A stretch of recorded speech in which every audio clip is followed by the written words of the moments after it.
talking about Jonathan, you've been here for 17 years as the plantation house manager, so you know him very well.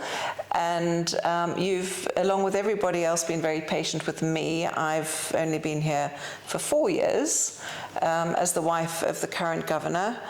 An absolute privilege and an honour to help to look after Jonathan.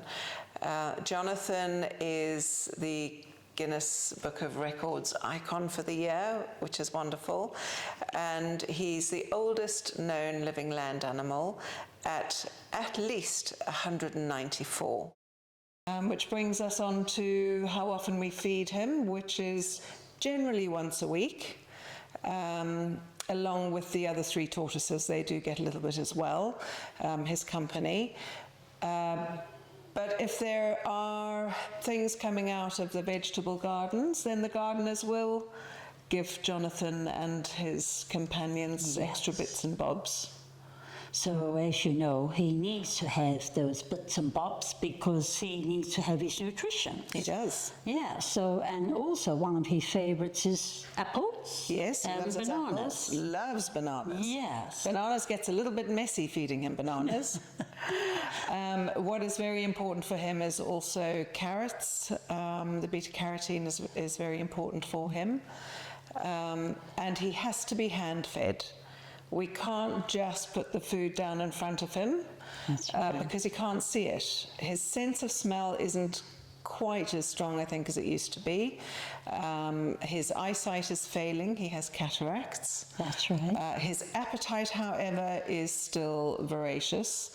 So we hand feed him to make sure also that there is nothing left around in case the dominant tortoise, David, wants to muscle his way in and come and steal his grub. Because he can be a bit bossy. He can be very bossy. Yes. He is the dominant male after all, believe it or not. Oh. But other than that, I think Jonathan, over my time here for the last 17 years, I haven't seen much change. He still roams the field, he still likes to have his good feed, he loves people. However, we don't like to stress him for long periods when we've got a lot of passengers or visitors. But he do like being around people because that's what he used to. He does get up to his old tricks, likes to come up to people maybe a little bit too close. So we do make visitors aware not to touch him or so forth. But I would say Jonathan, being Jonathan, the legend, I haven't seen a lot of change, and he is just the most famous living land animal, which we are very proud to have him living here at Plantation House. So day to day, he likes to go to bed early. You know, if it's great, he's a very good weather vane. So if he's up and about at 6 o'clock in the morning, you've got a good chance that it's going to be a nice day. Other than that, he just wanders around and grazes in the paddock this time of year in the autumn when there's any fruit fall. He does have a memory. He does know where and when the fruit is falling, and he will go and pick the fallen fruit. He does like to walk into his great big water trough because they drink through their nostrils, Debbie. Really? They do. Oh, yeah. I didn't know that. And that's why they submerge themselves quite far into the trough to go and drink. Oh, okay. And that's about his day, really. He goes off to bed at about 3 o'clock in the afternoon, especially if the weather's inclement. Yes, exactly. Maybe a bit later in the summertime. And if we've been busy with a lot of tourists, if there's been a cruise ship, there is no coaxing him out after 3 o'clock, even with a banana. No. He's had enough, he wants to go to bed, and that's that. And he can get quite bolshy. Yes. And he would throw himself at you if you were too close, if you were in the way. He did that so to me as once. Charming as he is, and he is a charming character, he does know who's who, he does know who his feeders are, he does respond to their voices, but he is an animal with his own character, and that needs to be respected. So we keep a close eye on him, and it's wonderful having him in the paddock because we can look out at the window and see what's going on, make sure that everyone's okay. So, and then the vet also comes and keeps an eye on him to make sure that there's nothing amiss. And there are a lot of people, a lot of saints, Debbie, will be walking past daily on the Tortoise corridor to come and get a little glimpse of him and bring the children to come and see him. So there's a lot of interest, even locally, in Jonathan. He's very much loved.